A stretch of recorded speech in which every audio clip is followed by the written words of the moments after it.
জনগোষ্ঠী থাকে তাদের যে চিন্তা চেতনার সুস্থতা, এটি একটি পরিচায়ক। কেএসপি যেটা আয়োজন করেছে আজকে, যে সুস্থ সংস্কৃতি বিকাশের জন্যে আসলে বাংলাদেশে আমরা যে ভাষার জন্য আন্দোলন করেছি, বাংলাদেশে আমরা আমাদের দেশকে স্বাধীন পেয়েছি, বাংলাদেশে আমাদের জাতীয় কবি কাজী নজরুল ইসলামকে জাতীয় কবি হিসেবে পেয়েছি।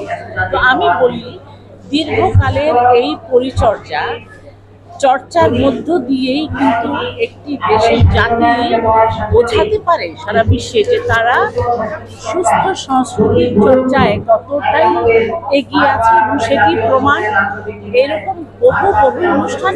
আজকে যে অনুষ্ঠানটি কেএসপি আয়োজন করেছে সুস্থ সংস্কৃতি বিকাশের জন্য, এর যখন শুরু হয় তখন এর সুন্দর আগামী দিনের আমরা সুগম রাস্তায় চিন্তা করি, ব্যর্থতা চিন্তা করব, ব্যর্থতা হবে না, কেননা আমাদের এই চেষ্টাটির মধ্যেও আছে একটা সুস্থ পরিচয়।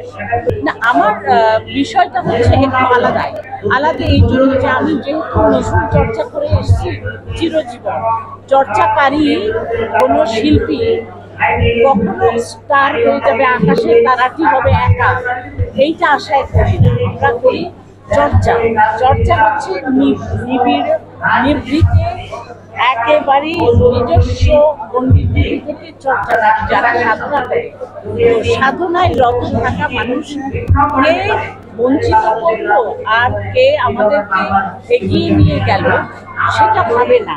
তবে আমি বলবো সুস্থ সংস্কৃতি বিকাশে এটি অত্যন্ত খুবই জরুরি একটা ব্যাপার।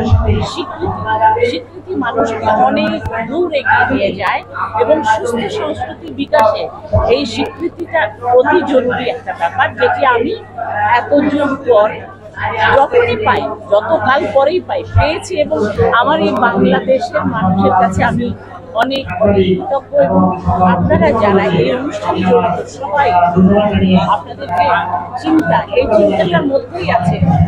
আমি তো শুধু বলবো যে আমি যেহেতু নজরুল চর্চা করি, নজরুল ছিলেন স্বাধীন চেতার মানুষ, নজরুল ছিলেন তারুণ্যের কবি, আর তরুণ মানেই হচ্ছে নতুন প্রজন্মের আগামী দিনের শুভেচ্ছা তাদের প্রতি।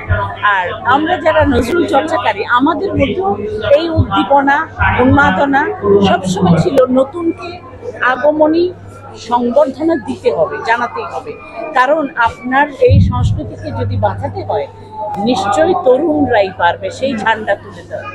ধন্যবাদ। আসলে আজকে আমি এই অনুষ্ঠানেও প্রথমেই যে উদ্বোধক হিসেবে কাজ করেছি, সেখানেও ছিল আমার সেই অঞ্জলি, নজরুল অঞ্জলি। আর এরকম জায়গায় আর কিছু নয়, শুধু বলবো অঞ্জলি সঙ্গীতে অঞ্জলি। ধন্যবাদ সবাইকে।